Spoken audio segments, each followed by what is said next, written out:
Assalamu alaikum doctors. In this video I'm discussing about neurofibromatosis. Neurofibromatosis is very common and famous, common MRCPCH. So first of all, neurofibromatosis, we are finding the features capsulate spots. Look the pictures A, that is capsulate spots. Then we are going the second picture, neurofibroma. There is plexiform neurofibroma and cutaneous neurofibroma we find. Then there is skin fold freckling, axillary freckling. Look the axillary freckling, leash nodule and optic glioma. That's why we have to examine the eye. They have sphenoid wing dysplasia, pseudoarthrosis. So sphenoid wing dysplasia, that is that's why eye location is displaced, can be, and also bowing leg. And first degree relatives are, it is an autosomal dominant conditions. So first of all, when I enter into the room, generally no specific general we find, maybe short or not, maybe obese or not, maybe submental, may have special faces, maybe precocious puberty. So generally we are not that much finding features. Now about the features, when we examine three skin we find capsulate spots, axillary plus minus inguinal freckling, multiple neurofibromatosis. Okay. Three bony lesions like sphenoidal dysplasia we find, tibial bowing, scoliosis, sometimes asymmetry. Complications find first of all in head circumference increase and search for the VP shunt. Number 2, eye examination, visual acuity. We can tell any distant object he is seeing or not, counting fingers, hand movement, light perceptions. 3, neuro examinations, upper limb power and lower limb Babinski. 3, find in the abdomen, scar for VP shunt, bimanual palpation for the Wilms tumor, renal angle auscultations, renal bruit. And also thyroid swelling can cause, they have medullary carcinoma in the thyroid.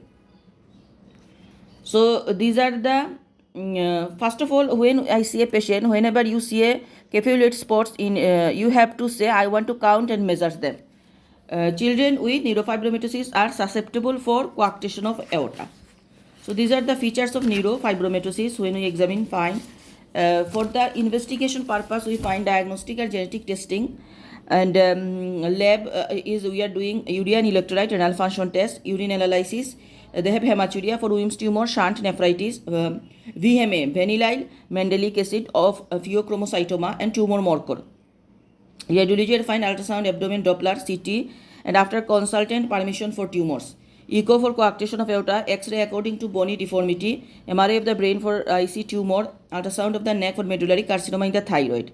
So investigations, there are plus slit lamp examination of the leash nodule and fundus examination, papilloedema for ICT tumor, intracranial tumor, genetic testing and screening for other family members. Others we are doing neurodevelopment and educational assessment.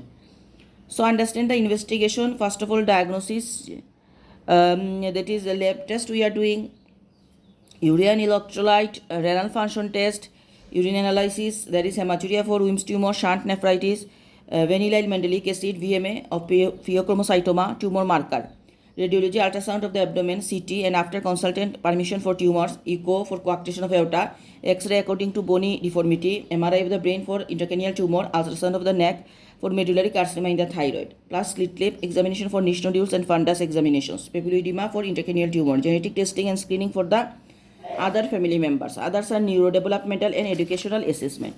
So how can I manage a neurofibromatosis patient? I will, after run some tests, involve the multidisciplinary team.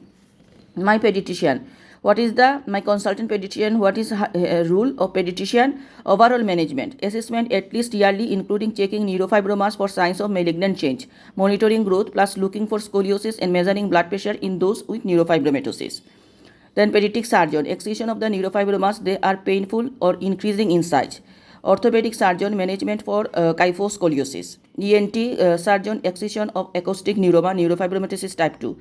Okay, plastic surgeon, correction of the facial deformities, child psychiatry and educational psychologist. Geneticist for counseling as condition has autosomal dominant inheritance. Audiologist for neurofibromatosis type 2. Okay, ophthalmologist including normal formal vision field slit lamp. Endocrinologist if endocrine tumor in those with neurofibromatosis type 1. Speech and language therapist and radiologist to help guide the neuroimaging. So this is the multidisciplinary team: pediatrician, pediatric surgeon, ophthalmologist, geneticist, educational healthcare plan, occupational therapist, physiotherapist, social worker, psychological support to the family, speech and language therapist, ENT surgeon, orthopedic surgeon, radiologist, all are. So this is all about neurofibromatosis. Thank you.